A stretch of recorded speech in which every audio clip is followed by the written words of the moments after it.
దేశవ్యాప్తంగా ప్రధాని అనుబంధం ప్రపంచ దేశాల ముందు మన దేశం యొక్క పరువు ప్రతిష్టను తాకట్టు పెట్టి ఈ రోజు మన దేశ గౌరవాన్ని కల్పించి ప్రపంచ దేశాల ముందు భారతదేశ వ్యాపార వ్యవస్థలు అవినీతిలో కూరుకుపోయినాయి. ఈ దేశంలో అనుమతులు తీసుకోవాలన్నా, ఈ దేశంలో వ్యాపారాలు చేయాలన్నా పరిస్థితి వచ్చింది అని చెప్పి 75 సంవత్సరాలు కాంగ్రెస్ పార్టీ కష్టపడి ఈ దేశం యొక్క ప్రతిష్టను పెంపొందిస్తే అదాని ప్రధాని ఇద్దరు కలిసి ప్రపంచం ముందు మన పరువు తీసింది. దీనికి సంబంధించి అమెరికా దేశంలో foreign corruption practice act FCPA చట్ట ప్రకారం అమెరికాకు సంబంధించిన సంస్థలతో పాటు అదాని వ్యాపార సంస్థలు లంచాలు ఇవ్వజూపి లంచాలు ఇచ్చిండ్రు, చట్ట ప్రకారం చర్యలు తీసుకోమని అమెరికన్ విచారణ సంస్థ FBI నివేదికలు ఇవ్వడమే కాకుండా అక్కడ చర్యలు చేపట్టడానికి అక్కడి ప్రభుత్వం కూరుకున్నది. ఆ సందర్భంలో దేశ పరువు ప్రతిష్టను మంటగలిపిన అదాని మీద విచారణ జరగాలి.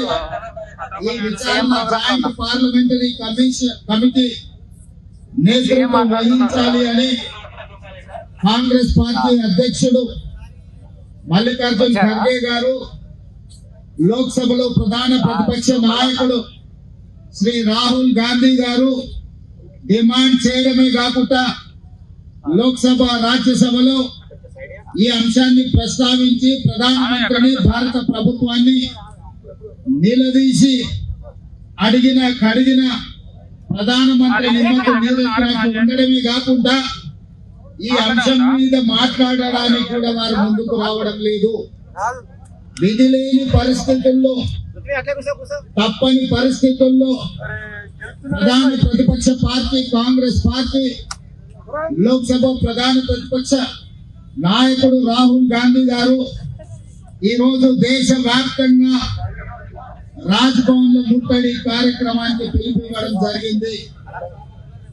దేశ వ్యాప్తంగా రాజ్ భవన్ లో ముట్టడి కార్యక్రమంలో భాగంగా తెలంగాణ కాంగ్రెస్ పార్టీ పిసిసి అధ్యక్షుడు మహేష్ కుమార్ గౌడ్ గారి నాయకత్వంలో తెలంగాణ రాజ్ భవన్ ముట్టడి కార్యక్రమాన్ని తీసుకొని ఈ రోజు ఉప ముఖ్యమంత్రి వర్యులు భట్టి విక్రమార్క గారు, ఏఐసిసి ఇన్ఛార్జ్ దీపాదాస్ మున్సీ గారు, మిగతా మంత్రివర్గ సహచరులు, పార్లమెంట్ సభ్యులు, శాసన మండలి సభ్యులు, శాసన సభ్యులు, గ్రేటర్ హైదరాబాద్ మేయర్ తో పాటు కార్పొరేటర్లు, నాయకులు వేలాది మంది ఈ రోజు ఏఐసిసి పిలుపు మేరకు రాజ్ భవన్ ముట్టడి కార్యక్రమంలో పాల్గొనడం జరిగింది.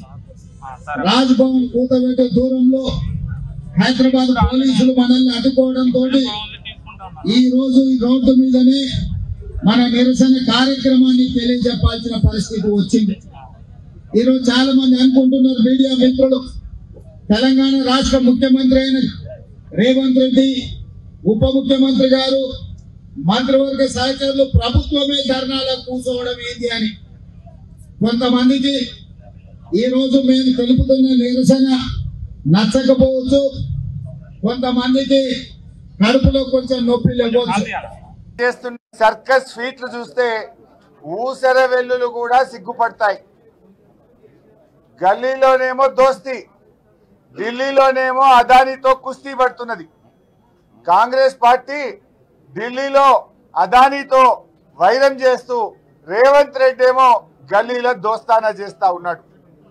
ఇలా నేను అడుగుతా ఉన్న రేవంత్ రెడ్డి గారిని, మొదటి రోజే శాసనసభకు రేవంత్ రెడ్డి అదానీల అక్రమ సంబంధం మీద ఈ శాసనసభలో చర్చ జరగాలని ప్రజలకు నిజాలు తెలవాలని అదానీ రేవంత్ రెడ్డి అక్రమ సంబంధాల మీద టీషర్ట్లు వేసుకొని మేము అసెంబ్లీకి వచ్చాం.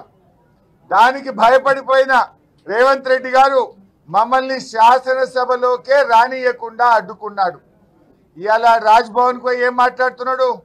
మీ రాహుల్ గాంధీ, మీ ఏఐసిసి అదానీని తిట్టండి, అదానీని ప్రశ్నించండి, అదానీ అవినీతి గురించి మాట్లాడమంటే పాపం అదానీ మీద మాట్లాడాలంటే రేవంత్ రెడ్డికి భయం అవుతా ఉన్నది.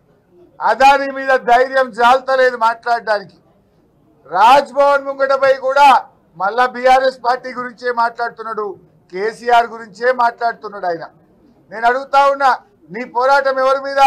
నీ పోరాటం అదానీ మీద అయితే మమ్మల్ని మొదటి రోజు అసెంబ్లీకి రాకుండా ఎందుకు అడ్డుకున్నావు? అసెంబ్లీలో చర్చ చేయాలి, అదానీ రేవంత్ రెడ్డి అక్రమ సంబంధాలు బయటపడాలనే మేము మొదటి రోజు వచ్చాం. అంటే నువ్వు అదానీ మీద పోరాడే ధైర్యం నీకు లేదు.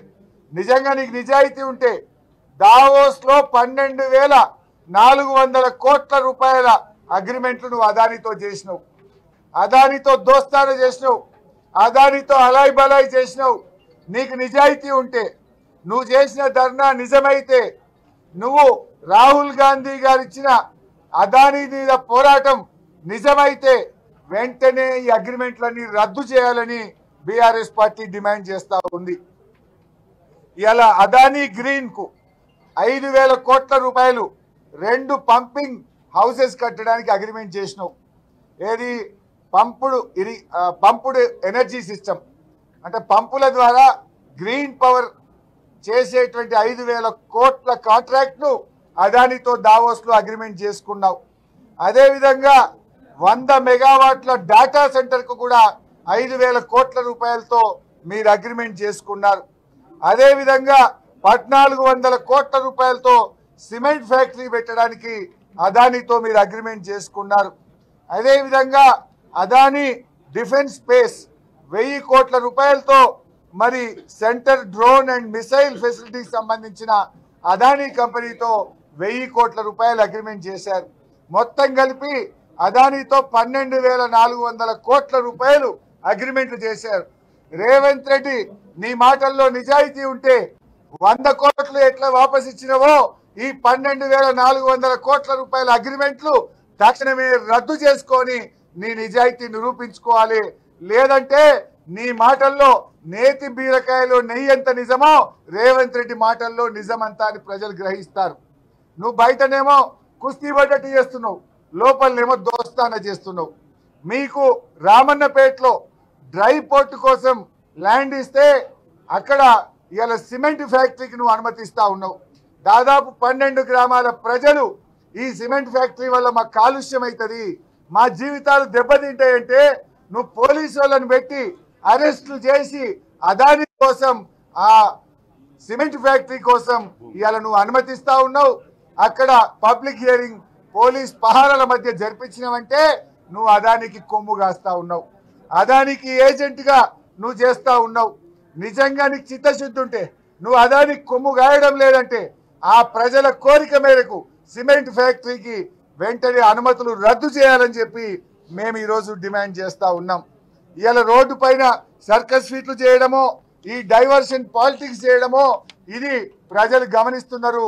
ఇది నీ యొక్క డబుల్ ఎడ్జ్డ్ పద్ధతులకు ఇది నిదర్శనం. ఇవాళ రేవంత్ నువ్వేమన్నవాడు? ఇవాళ రాజ్భవన్ దగ్గర మాట్లాడుతూ అదానీ ఈ దేశ పరువును ప్రపంచానికి తాకట్టు పెట్టిండు, ఈ దేశం యొక్క ప్రతిష్ట అదానీ మంట కలిపిండు అని రేవంత్ రెడ్డి గారు రాజ్భవన్ ముందు మాట్లాడిండు. ఒకవేళ నీ మాటలు నిజమైతే రేవంత్ రెడ్డి, నువ్వు రాజ్భవన్ ముందు మాట్లాడింది నిజమైతే, నీ మాటల్లో నిజాయితీ ఉంటే, ఒకవేళ అదానీ ప్రపంచానికి భారతదేశ పరువును తాకట్టు పెట్టిండని నువ్వు అన్నది నిజమైతే, మరి ఆ అదానీకి రెడ్ కార్పెట్ వేసి నువ్వు తెలంగాణ పరువు కూడా మంట కలిపినావు కదా.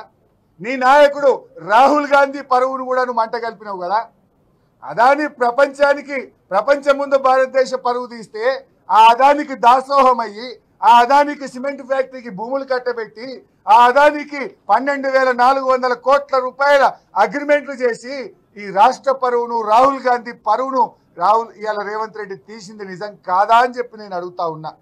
మేము ఈరోజు రేవంత్ రెడ్డి డిమాండ్ చేస్తున్నాం, రేపు శాసనసభలో అదానీ రేవంత్ రెడ్డి అక్రమ సంబంధాల మీద, అదానీ చేసిన తప్పుల మీద చర్చ పెట్టాలని కూడా బీఆర్ఎస్ పార్టీ ఈరోజు డిమాండ్ చేస్తూ ఉంది. నువ్వు అక్కడ పోయి ఏం చేసినావు? ఎలా నీ కథ అర్థమైపోయింది ప్రజలకు. రాజ్భవన్ ముంగడి మీ ర్యాలీ దేనికోసం చేసిండే? అదానికి వ్యతిరేకంగా చేసిండు. నువ్వు ఆడ అదాని గురించి మాట్లాడినావా? నువ్వు మాట్లాడిన స్పీచ్లో కేసీఆర్ గురించో కేటీఆర్ గారి గురించో మా పార్టీ గురించి మాట్లాడినావు తప్ప నువ్వు అదాని గురించి మాట్లాడే ధైర్యమే నీకు లేదు. ఎందుకంటే నువ్వు అంతర్గతంగా ఒప్పందం ఉన్నది. ఆ 100 కోట్ల చెక్కు నీ పార్టీ నిన్ను తిడితే వాపస్ ఇచ్చినావు. మరి చెక్ ఇచ్చినావు కానీ లోపలికి వెళ్ళి తీసుకునే ఎట్లా? 12,000 కోట్ల అగ్రిమెంట్ల సంగతి ఏంది? మరి సిమెంట్ ఫ్యాక్టరీ సంగతి ఏంది? ఇవన్నీ మాట్లాడదాం అసెంబ్లీలో. దీని మీద వెంటనే చర్చ పెట్టాలని బీఆర్ఎస్ పార్టీ డిమాండ్ చేస్తుంది.